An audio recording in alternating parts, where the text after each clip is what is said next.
Coming up on MU Reports, Martin Luther King III speaks to MU students at the spring convocation. And presidential candidate Bernie Sanders makes a visit to the region. MU Reports starts now.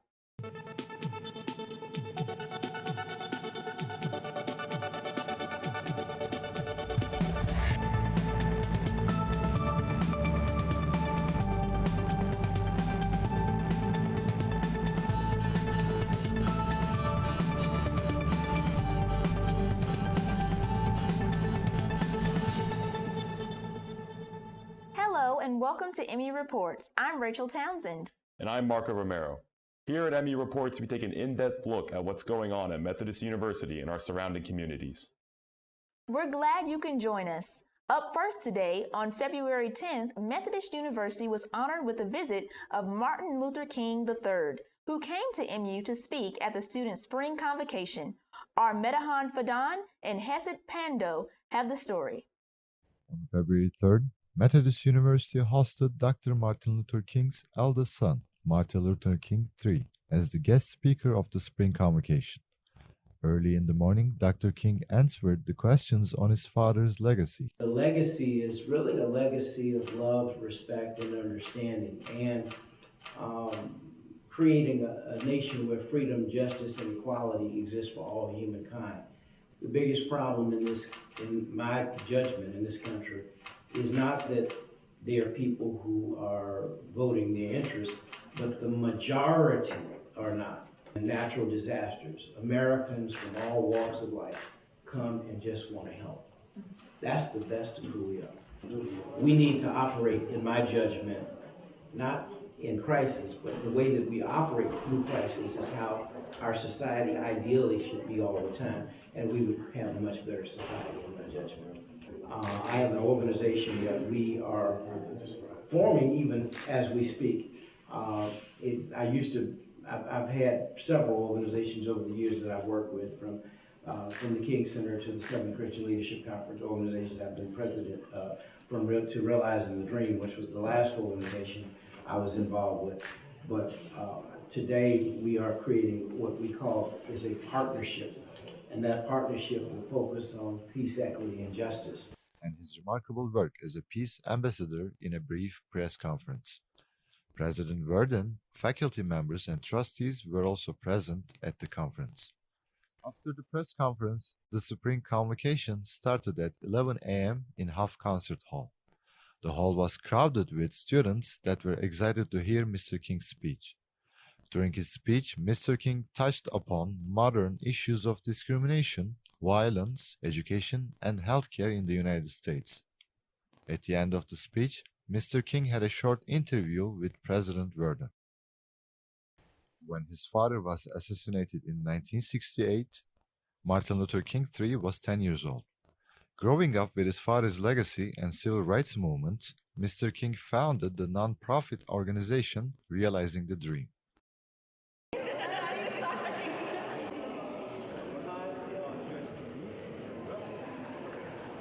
As part of the organization's mission, Mr. King visited the conflict regions, including Eastern Europe, Asia, and Africa.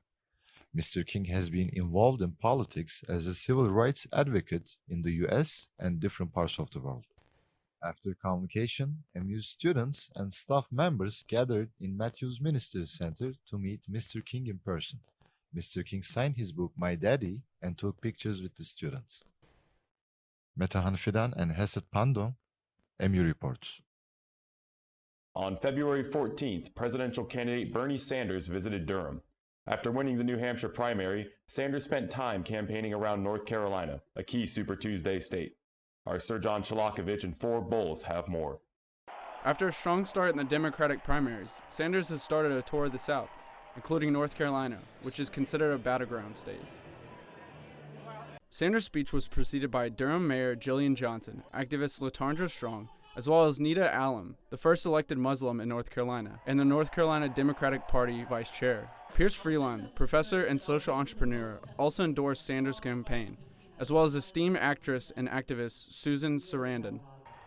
Former Ohio State Senator and Sanders' national campaign co-chair Nina Turner delivered a rousing speech that highlighted issues of class struggle and race relations, firing up the crowd at the Durham Convention Center.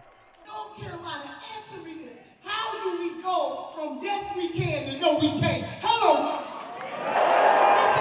We will form a legal system that is corrupt and immoral and racist. We will legalize marijuana. Women will get their whole damn dollar. We will have a moral immigration system. Although he lost the state in 2016, Sanders is coming in as the frontrunner this time, with significant momentum after Iowa and New Hampshire. We won the popular vote in Iowa. We won the New Hampshire primary. And I'm getting the very strong feeling that we're going to win here in North Carolina. Sanders stressed the importance of establishing a single-payer universal healthcare system in the United States. We spend about $11,000 for every man, woman, and child.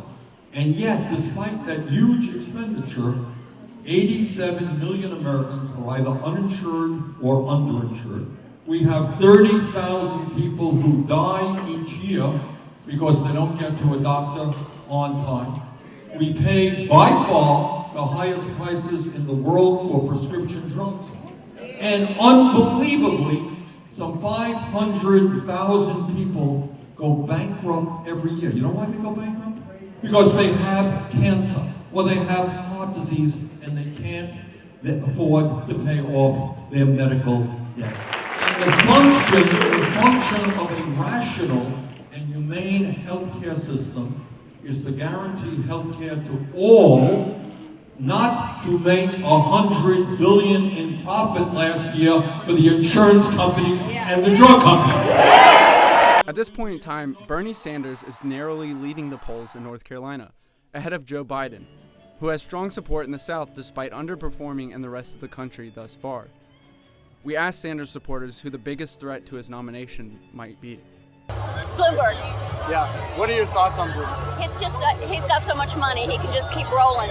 It's Pete Buttigieg. Okay. At this point, I would say Bloomberg. It would still be biting a little bit, but Bloomberg is sweeping in, and you never know what a candidate can buy, who they can buy, and he's been making, all these leaps and just buying stuff. So I've never even seen him in the debate. So scared to nominate a progressive, and I feel like Bloomberg and Buttigieg, being in the same primary, it's going to split the ticket ultimately. And although Sanders is leading in numerous polls nationally, he is facing strong competition from Pete Buttigieg and Mike Bloomberg, a newcomer to the race. I don't see how another, extremely wealthy guy from New York is going to resonate with people who are, we're trying to defeat Trump and vote him out. Yeah.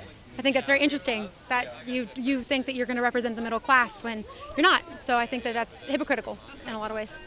I mean, yesterday I saw two articles, one on Raleigh News and Observer, and it said the headline was Biden slides, another candidate, is in the, is like moving ahead or something like that, continues to gain.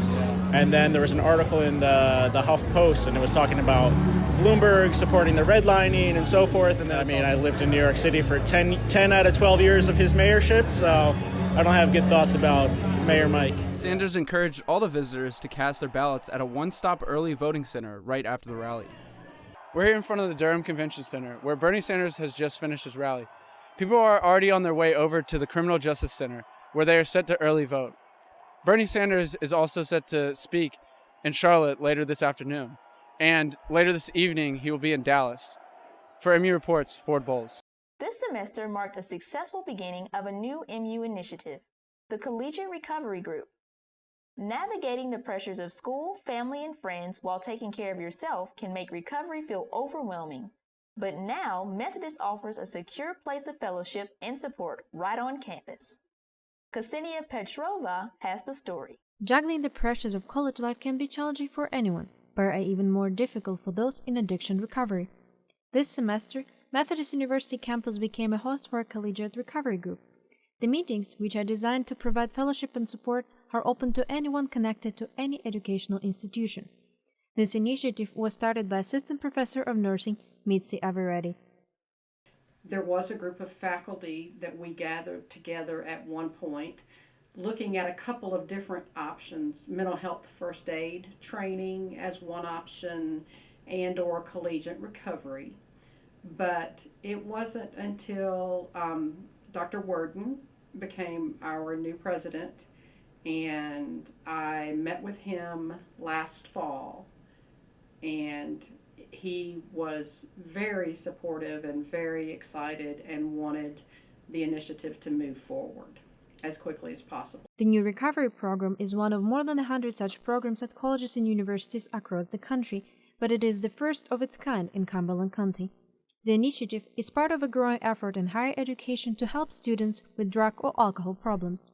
Some research has shown that if a college student can talk to another college student who has decided to make some changes, that can have more of an impact for that student to begin to look at trying to make some changes. We have had students from not only Methodist, but Fayetteville State and Fayetteville Tech.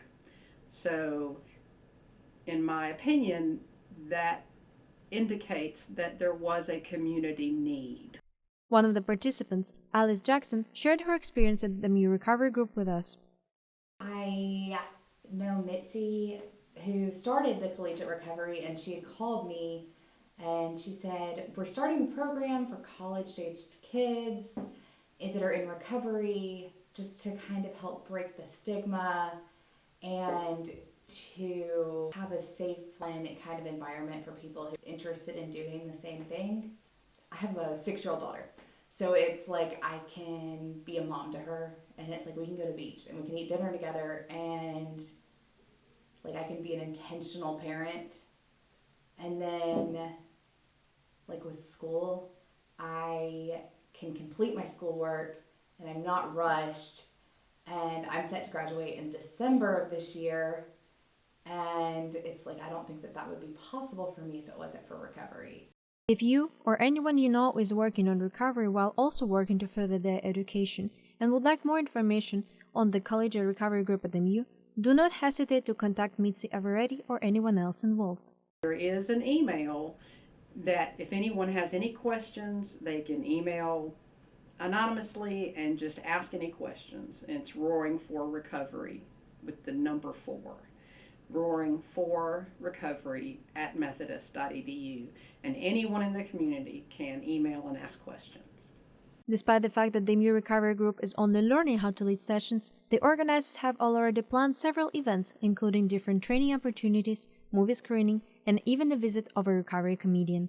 Because of some of the community initiatives that I'm involved in Cumberland County, I was able to find out about some applications for support and resources of other collegiate recovery programs that have been in effect longer. And so I have put in an application to get support and resources from those types of sources. And there are actually leadership programs for students involved in collegiate recovery. There's a national conference every year of collegiate recovery programs from across the nation. And so 2 of the students that are involved in our group have applied for those leadership possibilities, and I have put in an application. Even though this was my passion and what I wanted to get started, my goal is to hand it to the students, for the students to take over and really decide exactly what they want the meeting to be. Methodist University Recovery Group meets every Monday at 4:30 p.m. in room 104 of the Nursing Studies building. I think that if someone's considering joining, that there is an option to be an ally. And that's not saying like I'm a person with substance abuse. That's not saying that I'm a person in recovery. It's saying like I support what this is doing. Ksenia Petrova for MU Reports. A big change that many Commuter students have been waiting for. On January 21st, the Commuter Student Lounge was opened on the ground floor of Berns Student Center. Bright green signs around the campus are showing the way to what was once the former president's dining room. The room was renovated to provide commuters with a space where they can relax and socialize during their class breaks. Have you checked it out yet? I have. It's pretty nice in there. Yeah, what'd they have? They have chairs and they had donuts the first day. Ooh, that's nice. Yeah. Coming up, MU Sports Update. with our Ford Bowles. And our Ksenia Petrova sits down with the new MU Provost, Dr. Suzanne Blum Malley. We'll be right back.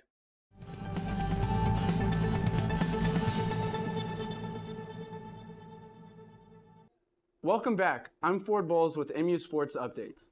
Methodist University and its athletics department partnered with local businesses and the Fayetteville community to raise money to pay for mammograms for underserved women in the area and to fund research opportunities around the state and nation. The 5K walk run hosted by the PA program and the 14th annual Play for K basketball game were held on February 1st. The basketball game featured informational tables, food and merchandise sales, a silent auction, and performances honoring breast cancer survivors and fighters. All proceeds from the event went to the Cape Fear Valley Health Foundation's Friends of the Cancer Center and K-Yale Cancer Fund. February 11th was a special night for men's athletics. At halftime of the women's basketball game in the Riddle Center, USA South Athletic Conference Commissioner Dr. Tom Hart presented the 2018-2019 USA South Men's President's Cup to President Dr. Worden, Vice President and Director of Athletics Dave Evanson, and a cheering mass of men's student athletes from Monarch Nation. Men's athletic teams competed in 6 USA South postseason championship events during the 2018-2019 academic year, finishing as the runner-up in basketball, tennis, and golf. 30 student athletes were voted to all conference teams, 2 were voted Players of the Year, and men's lacrosse coach Zach Nabalski was tabbed the league's lacrosse coach of the year. Their accomplishments helped claim the athletic program's 5th Men's President's Cup and their 2nd in a row. The USA South Athletic Conference also announced its 2020 Hall of Fame class. Inductees include 5 former student athletes and former coaches from Averett University, Christopher Newport University, Greensboro College, and Methodist University. For Methodist University, the 2020 Hall of Fame inductee is Bob McAvoy. McAvoy served Methodist for 25 years. 7 as the men's basketball head coach, and 19 as the director of athletics. The inductees will be officially honored and recognized during a ceremony on the campus of Greensboro College on June 1st. The 2020 class will be the 11th group inducted into the league's Hall of Fame. At the end of February, the Monarchs topped the USA South Athletic Conference's Women's Golf Coaches Preseason Poll with 5 first-place votes and 25 points. The USA South Athletic Conference also released its 2020 Men's Golf Preseason Coaches Poll. The Monarchs debuted second with 89 points and a pair of first-place votes. Methodist is ranked 11th nationally in the Golf Coaches Association of America's Bushnell Golf Week Division III poll. The fall segment of the 2019-2020 schedule saw the Monarchs slate include a first-place finish at the USA South preview event in early October, as well as a 4th-place finish at the Golf Week Division III Fall Invitational. The spring portion of the 2020 schedule for both men's and women's golf begins on March 9th and 10th respectively at the Berry Collegiate Invitational at Savannah Quarters Country Club in Savannah, Georgia. And that's a look at sports. Next time we'll be doing the winter sports wrap-up. Keep up with more sports news on our website, mumonarchs.com. Welcome back. Today we have in the studio our new Provost, Dr. Susan Blum Malley, with us. Thank you for joining us today. I'm very happy to be here. How has it been so far for you at Methodist? You've been here for around 3 weeks? Yeah, no, I think maybe it's my 4th week. So I've been here for just over a month. Actually, not quite a month. Sorry. It feels like a month. And I'm really enjoying it. It's been wonderful. I'm finding everyone across campus extraordinarily welcoming. So it's great to be here, to meeting faculty, staff, and students, and really getting a sense of the community here. And it's very exciting and engaging and welcome. How did you find out about the job at Methodist, and what made you apply? That's an interesting story. I had, at my previous institution, worked with the current president at Methodist University, Dr. Worden, and he was serving as provost at Columbia College, Chicago. When he arrived on campus, I was serving as the dean of the School of Liberal Arts and Sciences there. After a year of working together, applied for the position as a senior associate provost. So we worked together closely for several years. So I knew when he came down here to be president, it was really exciting. And then he let me know that he would be looking for a provost. I knew I was serving as interim provost then at Columbia College Chicago, and I knew I didn't really know before I was serving as interim provost, but I like being a provost. There are very few people who say that when they're growing up. I want to be a provost. I told myself I was going to start looking at opportunities across the country.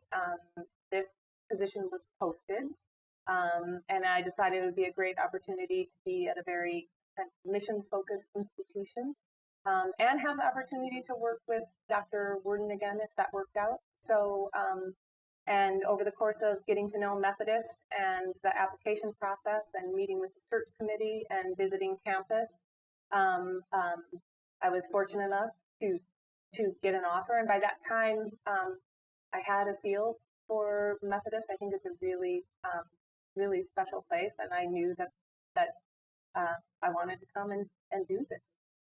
You said you like the job, that you enjoy what you're doing as a provost. What's the favorite part of the job? Because my entire adult career, I've been in higher education. I've been a faculty member. I've served in various administrative roles. I love teaching. I really like working in a teaching-focused institution. It turns out, and I didn't quite realize this, that much of the life of an administrator is also the life of an educator, right? So you're kind of thinking, okay, you're assessing, this is where we all are now, this is where we need to go, and really facilitating the path to get where you want to go. And so it turns out that I really enjoy that kind of working collaboratively with a bunch of people, setting goals that everyone can kind of hang on to and get involved in and see themselves in, and then mapping out the path to get there. So it's interesting to me. I did not think that I ever wanted to be a college administrator. I love teaching. I love being in the classroom. And it wasn't until I somewhat became an accidental administrator that I realized how much I enjoy it. What was the first thing that you thought when you saw the job? Not on the interview, but once they handed you all the documents and said, hey, this is what you're going to be working with. So it was a combination of not just what they handed me. There's a really a job description. It was quite a job description. Fortunately, as a researcher by trade, there's also lots of ways for me to find out information about Methodist beyond the package that was handed to me. So I did some research around what was going on. I thought it's really an interesting place with an interesting history. I think Methodist has really a spectacular mission that is somewhat unique in terms of the mission statements out there in the world. So I think any institution that wants to, foster truth, justice, and love and have their students go out in the world and do good things, it's something that I could really wrap my kind of being around in terms of believing that I could work at such an institution. And I was excited by the opportunity to be at a place that has sports.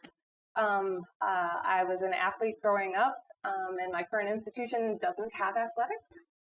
So I was looking forward to, or a campus per se. So I was looking forward to being on a campus and enjoying watching student athletes play and being a fan. And but I also saw that Methodist faced the challenges that lots of small to mid-sized private institutions face in terms of preparing for the future, tackling some ways to support students better from the time they enter all the way until they graduate. My previous institution faced similar challenges, and we were able to do some really good and fast work to address some of those issues. So I also saw opportunity to bring my experience working on that. I think not only recruiting students, but making sure that we are able to offer them the best possible education, preparing them to go out in the world with a degree. It has to be a key area of focus, and I'm somewhat passionate about that, so that drew me to that. What are some of the meetings or committees have you been involved already? Wow, okay. So I have met with, obviously, the cabinet. As provost, I meet with the deans regularly and a wider academic council. I have gone, in my first week, I went to the first full faculty meeting.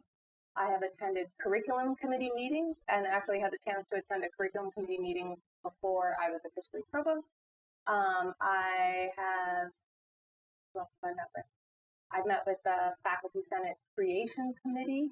I met with the president of the Student Government Association, and I'll be going to an SGA meeting, I believe it's next week. All kinds of faculty. I met with the School of Public Affairs chairs, and I'm trying to get myself out in the community, so I'm trying to get to all school and school faculty meetings, and I served in December. I was here for pancake breakfast, and that was really fun because I got to see lots of students. This sounds a lot like for 3 weeks. It's been busy. Yeah. What are some of the things that you're working right now for the future? I think there are lots of things. Right now, really, I'm doing a lot of kind of getting a sense of how the institution is poised to and prepared to move forward on some of the things that the president has set out for in terms of kind of embracing being very transfer friendly, clearly focusing on retention, persistence, and graduation, and getting a sense of what I've been asking, my big questions, which I'm able to do as new, is to say there are some policies related to how students move through the system, and I find myself saying things like, so clearly this was put in place for a reason, but why do we do it this way? And is it the best way to do it? And what are some of the perhaps unintended consequences for students because of this? Can we remove some barriers for students? Can we be clearly more supportive while maintaining the highest quality possible education for them? So I think we're working on getting a sense of our procedures that might not be as helpful for students as we want. Sorry. I have long answers. All right. You said you enjoy athletics.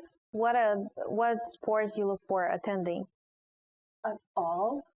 So I was. I have been to a football game. I went to the women's basketball game on Play for K Day. I was a soccer player, so I'm looking forward to some soccer games. Both of my children, I have a son and a daughter, were lacrosse players, so I'll be checking out some lacrosse. I'll go to baseball and stuff. I intend to leave no sporting event unturned.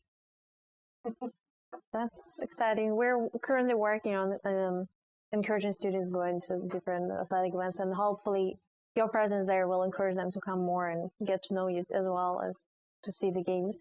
They can look for me with the Methodist University scarf that the Student Government Association gave to me on my arrival. Is there anything else that you want to say to the student body, to the faculty, and to everybody who's watching?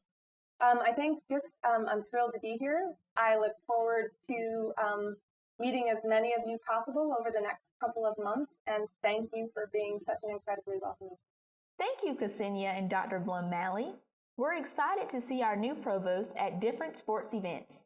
Hopefully more students will follow Dr. Blum Malley's example and come to support MU athletic teams. especially now when Methodist introduced the Roar Rewards app, the EpiTrack system to track the attendance at athletic events. The rewards are $250 of Amazon gift cards for most attendance in each sport. What would you do with $250? Maybe save it, maybe a shopping spree. I would save it. And now, let's hear from Dennis Litnev with the most recent updates from the Methodist University Student Government Association. Thank you, Marco. Hello, I'm Dennis Litnev, and here's what the SGA has achieved so far during the spring 2020 semester. Up first, on February 21st, MU SGA representatives Carson Sanchez, Ray Stewart, Fred Cayetara, and Daniel Megan presented the policy survey results to the Board of Trustees. SGA members addressed student concerns regarding the current attendance, alcohol, and visitation policies. This is the first time in school history that the SGA has been invited to present such data directly to the Board of Trustees. Although no immediate actions will be taken on alcohol and visitation policies, the Board of Trustees has begun to explore potential changes. On February 24th, the MU Provost came to speak to the SGA. Dr. Blum Malley announced the progress she has made regarding the current attendance policy. As a result of her progress, students can expect to see many of the changes that SGA has advocated for in recent years. The outcomes of her work will be implemented as soon as the fall semester of 2020. SGA senators have been working on various initiatives to make the MU campus a better place. In particular, this spring, the outdoor basketball court will be painted and several swing seats will be installed between the Trustees building and the library. This and some other SGA initiatives, such as food trucks, have been sponsored by the money from the spring concert budget. The current SGA voted to pass the remaining money to the next SGA to decide whether to organize the concert in the spring 2021. And that's all for today. Follow MU reports and the SGA on social media to keep up with the most recent updates. Finally today, every semester, MU students, faculty, and staff, and members of the local community are invited to see a fine collection of top international movies, carefully selected by the Center for Global Education. The International Film Festival truly became one of Methodist's most loved and respected events. Marco Romero and Yana Marchenko learn more about what makes this event so special. The Department of Modern Languages and Literature and the Center for Global Education are hosting the 17th Annual International Film Festival. Started by Dr. Christina Franciscon in spring of 2004, it showcases different international movies on throughout the semester. I came here as chair of the Department of Modern Languages and Literature in 2003. And there wasn't any foreign film festival, and I thought, well, a campus, a university always needs a foreign film festival. The purpose of the film festival is to enrich students with knowledge about different cultures and languages, as well as introduce important topics of modern society. Well, it's true, especially nowadays, that anybody can, I guess, pull up a film on the Netflix or YouTube and other things like that. I think it's still very important to be in community, that is to watch films together. Before the film, we always have an introduction to give some kind of background depending on what the message of the film is. The movies are chosen and reviewed by Dr. Franciscon personally with the help of Dr. Pavon and international students. It goes out of the norm of the mainstream culture, while I'm sure students consume a lot of audiovisual products and watch great films. Many of these films, as I said, are curated from different countries in different time frames and different sensibilities, right? And unless you're exposed to them, you may not never have the chance to really enjoy them. And it's just something that it's a great opportunity to just discover something new. Discussions are held at the end of movies. Food and beverage are offered with each film. We asked some students about their opinions after The Garden of the Finzi continues, a movie based in Italy during World War II. I think the movie was great. I was not really expecting to learn that much tonight. I learned more about Italy and also the way Dr. Francesco also explained the story of the movie before actually we started.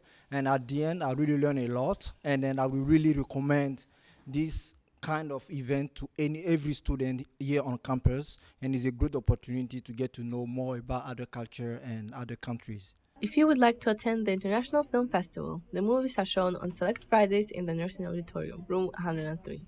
Through film, you can learn a lot about other societies and other cultures and other times. This was Yana Marchenko and Marco Romero, MU Reports. That's all the time we have for this edition of MU Reports. Join us back here next time for more in-depth coverage of news that matters most to Methodist University and surrounding communities. From all of us here at Methodist University, have a great day, Carolina.